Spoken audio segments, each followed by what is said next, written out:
अस्सलामुअलैकुम वरहमतुल्लाहि वबरकातहू। अल्लाह तबारक व तआला दे सोने ते बाबरकत नाम तो शुरू करना जिहड़ा तमाम जहाना दा मालक है। ते दोस्तों कैसे हो तुसी? मैं उम्मीद करना कि तुसी सारे ठीक ठाक होवोगे ते अल्लाह तबारक व तआला तुहाडे ते हज़ारां नेमतां ते बरकतां दा नज़ूल अता फरमाए। तो चलो दोस्तों अज दी कहानी दा आगाज़ करने हैं। कहानी कुछ इस तरह है कि किसी जगह ते एक बंदा हुंदा है ते ओह मुर्गी फार्म बनवाउंदा है। तो जदों उनका मुर्गी फार्म तैयार हो जाता है ना, तो उस तो बाद मुर्गियां दे बच्चे ले आउंदा है ते उस मुर्गी फार्म दे अंदर छड़ दिंदा है। जदों छड़दा है ना, तो उनका एक होर भी बड़ा शौक होंदा है। उनका एक शौक ये होंदा है कि उनका दिल करता है कि क्यों ना मैं शाहीन दा एक बच्चा ले आवां ते वो भी मुर्गियां दे बच्चों के नाल छड़ देवां ते उनकी भी परवरिश करां, उन्नू भी वड्डा करां ते मेरा शौक भी पूरा हो जासी ते वो बड़ा भी हो जासी ते इन्हां मुर्गियां दे बच्चों के नाल पल भी जासी। मुख्तसर करां वो जांदा है ते एक शाहीन दा बच्चा भी ले आउंदा है। ते जदों बच्चा ले आउंदा है ना, तो वो अपने मुर्गी फार्म दे अंदर दूसरे मुर्गियां दे बच्चों के नाल उन्हूं छड़ दिंदा है। ते जदों छड़दा है ना, उस तो बाद दिन गुजरते जाते ने, दिन ब दिन वो मुर्गियां दे बच्चे ते वो शाहीन दा बच्चा वड्डे होंदे जांदे ने। ते जदों वड्डे हो जाते ने ना, जवान वो सारे हो जाते ने।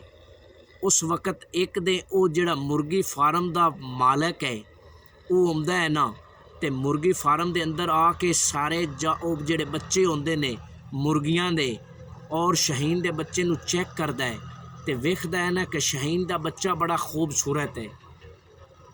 ते उन्हूं ख्याल आ जाता है, वो सोचता है कि यार जिहड़ा ए शाहीन दा बच्चा है ना, इनदी ये जगह नहीं होनी चाहिए।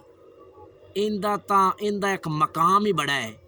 इनू तां आसमान दी बुलंदियां ते परवाज़ करना चाहिए, लेकिन ये मैं किहड़ा काम कीता, बड़ी मिथू गलती हो गई है। ते वो फिर करदा की है, उस शाहीन दे बच्चे नूं मुर्गी फार्म दे अंदरों कढ़ लैंदा है। ते जदों कढ़दा है ना, ते जिहड़ी जगह ते उनदा मुर्गी फार्म हुंदा है उनदे नाल एक बड़ा वड्डा पहाड़ हुंदा है। ते उस शाहीन नूं वो पहाड़ ते लेके चला जाता है।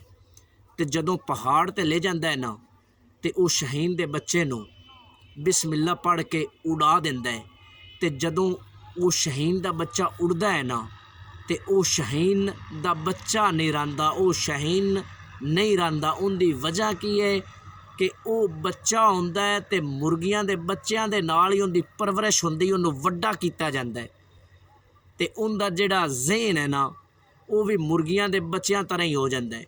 तो जदों वो हो जाता है ना, तो वो अपने परां नूं नहीं खुलदा। पहाड़ की ऊंचाई बड़ी हुंदी है, वो ज़मीन की तरफ नीचे आउंदा जांदा है।